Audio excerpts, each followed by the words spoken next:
In my novel, Trials of the Innermost, it's told from 6 points of view, 2 from each realm.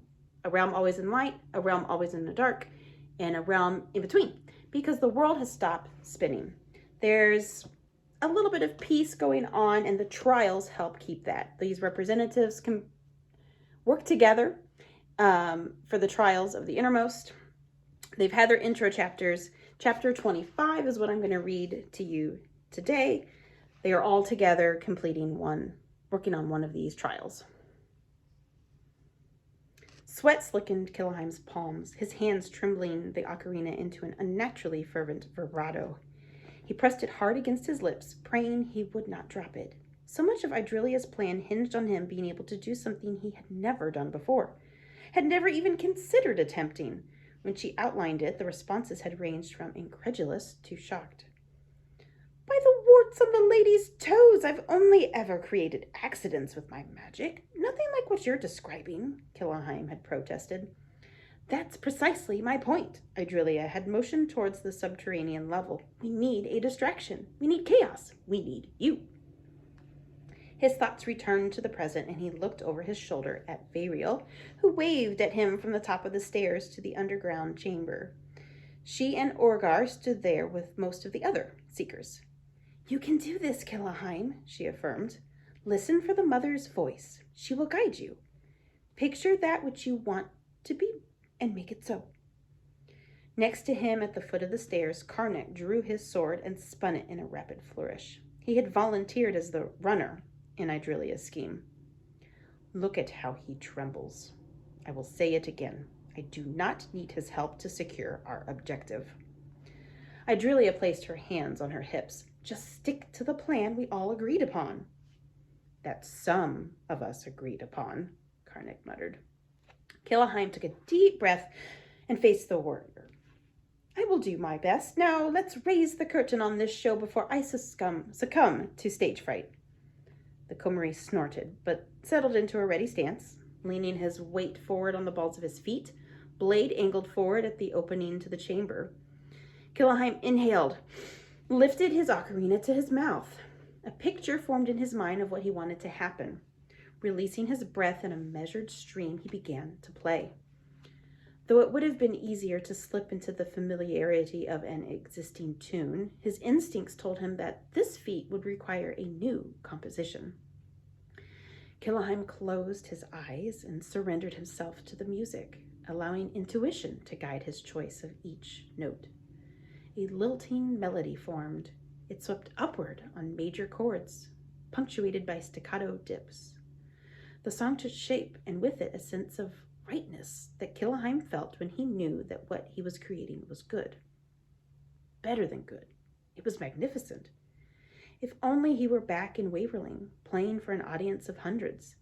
This would be his finest performance yet, one not even his mother could criticize.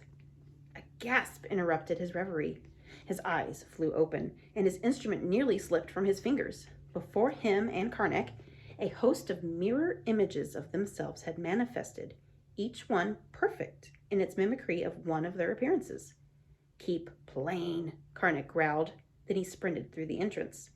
Killaheim frantically resumed his song, the tempo quickening in time with his pounding heart. The replicas followed the warrior and began to wander aimlessly about the chamber. As before, mechanical sounds preceded the appearance of what Variel had dubbed the fire spitter, which descended and began to swivel back and forth. It spat its lethal flame, and Killaheim cringed, but the bolt passed through one of the apparitions and struck the floor. A familiar blue-haired figure appeared in his peripheral vision. It's working, Idrilia reported to the others. It can't differentiate between the illusions and the real thing. As if in response, the machine upped its rate of fire. The chamber transformed into an inferno of orange energy. Killaheim's concentration faltered. Where before there were dozens of false seekers, now there was only a handful. The flashes of light from the fire spitter's attacks made it impossible to discern Karnak's whereabouts. He hoped that the warrior survived the assault. A flurry of energy ricocheted off of something unseen to Killaheim's right. He squinted, and through the burst of light he could just make out Karnak's form running towards him. The fire spitter had found its target, and it directed blast after blast towards the warrior. Killaheim's brows shot up as Karnak intercepted each attack with his sword, and the inner cheek roamed off the polished surface. Out of the corner of his eye, Idrilia's jaw dropped. The speed and precision with which that other man moved could only be described as preternatural. "Thank goodness he's on our side," he joked. Killaheim grabbed his shoulder and pointed at the ocarina in his hands. "Killaheim, he's not out yet." "Whoops!" Replacing the instrument to his lips, the bard blew furiously into the ocarina. Whatever inspiration he had found was gone, and the illusions dissipated one by one, leaving Karnak at the room's sole occupant. Killaheim dropped the ocarina to dangle against his chest. He placed his knuckles under his chin and squeezed his elbows together, mentally willing the warrior to make it the rest of the way unharmed. "What is happening?" Variel shouted. "The magic stopped working, but Karnak's almost back," Idrilia replied. The Sandronel shifted her weight from foot to foot. "Come on, just a little bit further." Karnak continued his impressive dance towards them, dodging some attacks and deflecting others. The closer he got to them, the more Killaheim felt the heat from the fire spitter and smelled the charred leather from near misses. He grabbed onto Idrilia's arm. "Oh, this is so hard to watch." "Make a hole!" Karnak yelled, and he leaped towards them. Killaheim barely had time to process the instruction before Idrilia yanked him towards her. He lost his balance, and he crashed onto the steps in a tangle of limbs as Karnak crossed the threshold in a blur of black and crimson. The whir and whine of the fire spitter faded, the ensuing quiet filled with the hiss of cooling stone. Killaheim felt Idrilia's palm against his sternum. "Killaheim, please get off of me," came her muffled plea. The bard obliged and sprang to his feet. One hand extended to the Sandronel. She eyed the proffered appendage and slowly took it. Killaheim hauled her up, his hand sore from the strength of her grip. "Thanks," Idrilia said. She swiveled and addressed Karnak. "Did you get it?" The warrior sprawled on the stairs and, panting, held up a black orb the size of Killaheim's fist. "I hope this is it. If not, someone else can run the gauntlet." Is it? Was it the right item? You'll have to read to find out.